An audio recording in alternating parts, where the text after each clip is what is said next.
selain sharing knowledge tadi, empower tadi, apakah juga ditujukan untuk menghasilkan sebuah inovasi atau penemuan baru, Pak, teknologi Itu baru? akan terjadi dengan sendirinya. Oke. Jadi proses inovasi adalah proses nyari solusi kan. Iya tuh. Kan kita hidupnya susah, internetnya mahal. Akhirnya kita harus mikir kan supaya internetnya Apa murah, solusinya? solusinya apa? Akhirnya dapatlah Itu inovasinya untuk cari solusi tadi gitu. Keluarlah lah yang namanya RT RW Net, keluarlah namanya antena wajan segala macam. Itu inovasi-inovasi sebenarnya buat solusi. Solusi ini akan terjadi dengan sendirinya karena kita hidupnya susah. Jadi kita harus beruntung hidup di Indonesia yang hidupnya susah. Kalau enggak kita nggak jadi orang pinter. Oke, Pak. Kemudian dari pemerintah sendiri gimana, Pak, melihat adanya inovasi-inovasi baru yang sudah dibuat oleh Pak Ono atau apa, atau teman-teman di komunitas? Jadi ada beberapa cara pandang. Ngomong terus terang dulu ya. Oke. Pemerintah akan lebih cenderung, kebanyakan pemerintah akan cenderung buat membuat aturan, regulasi yang diatur sama pemerintah. Jadi pola pikirnya. Kalau kita lihat ekonomi, kan ini ada pabrik, ada distributor, ada sales, ada pasar. Pemerintah cenderung akan meregulasi distribusi, distributor atau reseller, operatornya yang dia regulasi. Pasar akan lebih susah dia regulasi. Walaupun kecenderungan kebelakangan adalah pasar bebas. Jadi tidak diregulasi malahan. Jadi pemerintah akan lebih ngeregulasi si operator malah. Jadi kebijakan yang ada di pemerintah lebih ke arahnya ke operator. Sementara komunitas itu pasar sebetulnya. Jadi ngerti? Pemerintah akan pandangannya ke arah operatornya bukan ke pasarnya, ke komunitasnya. Gitu, kecenderungannya kayak gitu. Wajar. Karena memang dia pakai pola ekonomi yang konvensional. Akibatnya, jadi kayak kuda, matanya ketutup hanya ngeliat situ. Padahal di pasar itu banyak sekali inovasi segala macam karena hidupnya susah tadi. Kalau pemerintahnya matanya terbuka, dia akan ngelirik ini. Wah gila, anak-anak ini jago-jago di lapangan bikin acara dan segala macam. Harusnya kalau dia pinter ya, diangkat ke atas, dibantu sosialisasi ke seluruh bangsa Indonesia supaya semua orang Indonesia bisa inovasi sekalian. Yang terjadi adalah bangsa ini akan menguasai dunia. Mudah-mudahan ada orang di pemerintah yang nonton ini, Pak. Amin. Amin. Oke, nah sekarang kan Pak Ono juga jadi pembina di komunitas Intel nih, Pak. Nah, sebetulnya apa yang Pak Ono harapkan dari komunitas Intel ini, Pak? Jadi filosofi di balik komunitas Intel itu sebenarnya kira-kira gini, yang saya tangkap ya. Jadi Intel akan mendukung pentolan-pentolannya. Pentolan-pentolannya akan didukung, difasilitasi, misalnya melihat teknologi yang paling baru, dapat ilmu-ilmu dari teknologi yang baru, dengan harapan pentolan-pentolan ini bisa menyebarkan ke teman-teman yang lain. Apakah itu lewat blog, forum, mailing list. Pentolan-pentolannya ini orang luar kan? Bukan orang Intelnya? Oh, sorry, iya bukan orang Intel. Pentolan itu di komunitas. Dari komunitas. Komunitasnya dilihat, ini biang keroknya siapa sih? Kalau udah ketemu, ditangkap nih. Tapi cara nilainya jadi kan harus dinilai dulu nih. Lu pentolan atau bukan kan dinilai dulu dong. Nggak bisa orang sembarangan. Profesor belum tentu pentolan soalnya.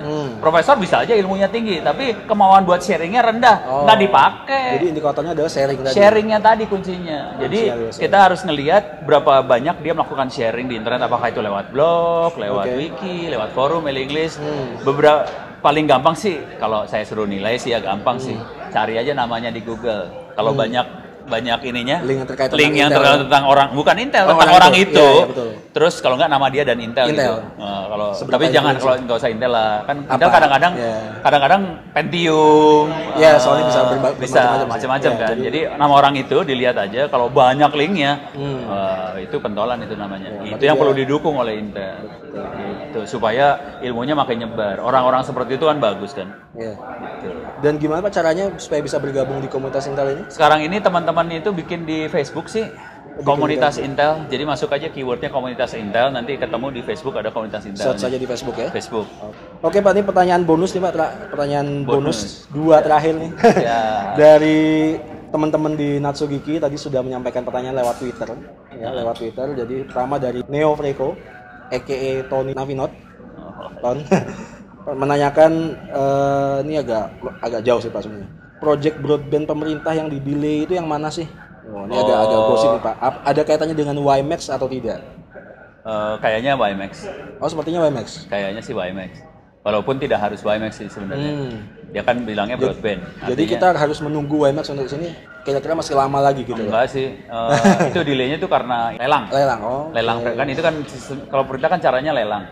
Oke, ini kita akan lelang license atau lelang apa? Siapa yang mau bidding kan? Masalah proses lelang kan harus ada tender dokumen lah, apa peraturannya kan gila gitu. Terus berantemnya gila kan, ini kepentingannya banyak kan. Wah, menteri ini masuk lah kan. Wah, panitia pusing kan. Delay. Makanya sarannya gini deh. Sarannya gimana, Pak? Sarannya bikin aja sendiri, orang gampang kok. Wah, ini kita harus mendekati Pak Ono nih untuk WiMAX. Caranya gimana, Pak? WiMAX itu bisa bikin sendiri. Nggak tahu ya? Belum tahu saya. Kasihan deh lo. Terus terang belum tahu saya. Jadi WiMAX itu bisa. Emang WiMAX yang bikin siapa? Manusia kan? Iya, pasti. Manusia kan, kita juga manusia dong. Betul. Bisa dong bikin. Kita itu bisa bikin sendiri WiMAX. Knowledge seperti ini yang harus saya dapat. Jadi contoh yang jelas tuh Mikrotik. Mikrotik tuh makanya PC. PC tapi yang embedded ya. Jadi bentuknya kecil kayak gitu. PC embedded terus pakai card. Mini PCI. Colok, kartnya tuh modem radionya di situ. Terus sistem operasinya semua open source Linux. Linuxnya dibikin di compile supaya real time. Jadi dijual harganya $6.000. Selesai WiMAX itu gitu tuh. Oke. Stres loh. Pemerintah jadi stres nih. Langsung lelang nggak jadi diadakan. Oh, sekarang masalah izin frekuensi. Izin frekuensi. Nah, izin frekuensi. Pemerintah kan dilelang nih, 2,3 GHz. Nah, itu dia. Gimana? Pusing kan? Pusing. Ikut ujian orari. Pada hari ini, kalau Anda anggota orari, boleh main di frekuensi 2,3 GHz. Itu frekuensinya WiMAX. Sudah dapat izin langsung, silakan dipakai. Tapi status sekunder. Ini diketahui juga oleh pemerintah yang bikin keputusan menteri. Ini keputusan menteri baru tanggal 4 kemarin ditandatangan. Oh, itu berarti keren, Bo. Luar biasa, berarti udah pakai orari aja udah langsung udah. Enak kan hidup? Enak banget. Asal tahu caranya hidup bisa enak. Kalau nggak tahu caranya hidup memang susah. Jadi itu fungsinya Anda buat menyebarkan pada bangsa Indonesia. Kita bisa hidup enak loh, caranya gini. Terakhir nih, Mbak, dari tweet tadi terakhir dari iCreative Labs, kapan mau bikin desa kampung internet sehat? Saya nggak ngerti juga nih maksudnya kampung internet sehat. Internet sehatnya kan tadi saya udah dengar dari Indonesia. Iya, ini nih internet sehat nih. Internet sehat ya. Internetsehat.org. Tapi kampung internet sehat maksudnya gimana nih, Pak? Internet sehat kalau tadi kan kita kasih lihat alatnya apa. Jadi ada software buat situs blog situs porno apa. Tapi di balik itu semua bukan itu sih. Jadi yang namanya software, ada proxy server, apa segala macam, itu cuman alat. Ya, itu cuma tools saja ya. Internet akan sehat kalau akhlak Anda itu sehat. Nah, kuncinya ada pada akhlak. Jadi supaya internet